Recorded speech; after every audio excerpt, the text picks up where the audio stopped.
So joining us now is Donald Trump supporter and Republican strategist Boris Epshteyn. All right, I do want to touch on what Hillary Clinton said in that appetizer from last night, that more countries are getting nuclear weapons, that he advocates for that. Now I'm not exactly sure if he does or if he doesn't, Boris, because he has said two different things about that, and I want to play the two different times that he spoke on that issue and get you to react in a moment. Have a look. They said, I want Japan to nuke. I want Japan to get nuclear weapons. Give me a break. Wouldn't you rather, in a certain sense, have Japan have nuclear weapons when North Korea has nuclear weapons? And they do have them. They absolutely have them. They have no carrier system yet, but they will very soon. Okay, I'm not sure which, is he advocating for it or not?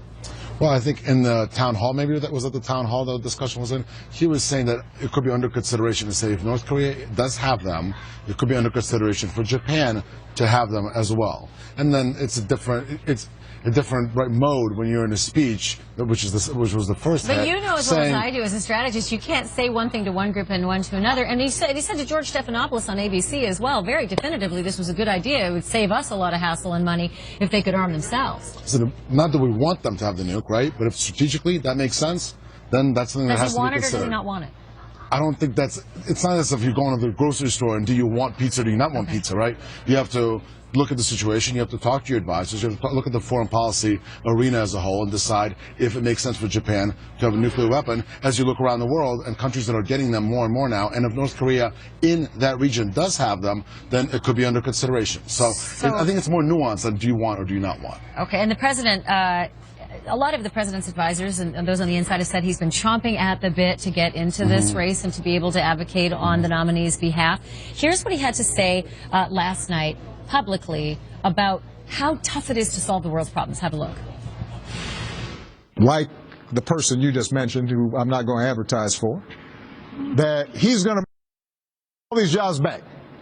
Well, how exactly are you going to do that? What are you going to do? There's no answer to it. He just says, well, I'm going to negotiate a better deal. Well, how exactly are you going to negotiate that? What magic wand do you have? And usually the answer is he doesn't have an answer. So to that end, one of CNN's fantastic political reporters wrote a piece called Donald Trump's Obsession with Himself. In effect, he outlines what that doesn't sound biased at all, right? The headline is... There's a reason to the... Well, if you analyze his speeches, they are very much about his own personal attributes, and some would say braggadocio, as opposed to policy. And it's not like we haven't seen big personalities before. Reagan was a big personality. He brought that personality right through not only campaigning, but the administration as well. But he also brought with him a lot of heavy policy. And that the argument, and I think that's what the president was saying, is that you got to have that too.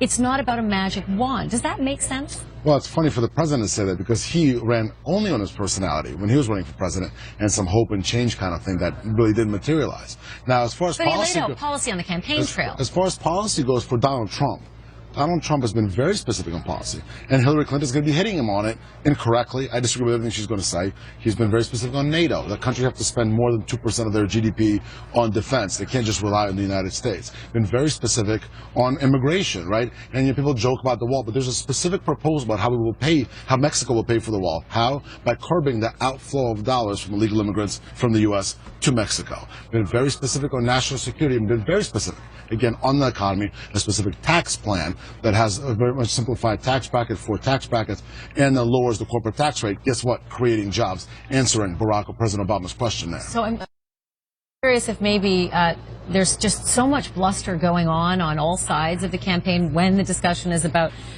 Donald Trump that maybe some of those subtext headlines do get lost because there's just so much else to deal with, like this vets. One quick line on the vets issue. I know we had the legal discussion somewhat earlier, but one quick comment on this vet, Corinne Summers, who says she was fired. This isn't a deposition. This is under sworn testimony, a sworn oath. She was fired because Donald Trump's supervisor at the school complained that I would have to take days off for military service as a reservist. Well, she doesn't know why she was fired, right? That's her opinion. I'd have to read the whole deposition as an attorney to give you a full opinion. But as we all know, in an ongoing case, you can't just take one excerpt of deposition and make anything really important out of it. You have to read the whole thing, and you have to hear the other side of the story. What does the actual person who did the firing say? Could be completely opposite, and I assume it would be. So, and probably under other depositions right. and other filings that right now we don't have. Right. Boris, always good to have you. Thank you for that. Thank you so Appreciate much. it. Appreciate it. When we come back, breaking news on the shooting out of UCLA. We're getting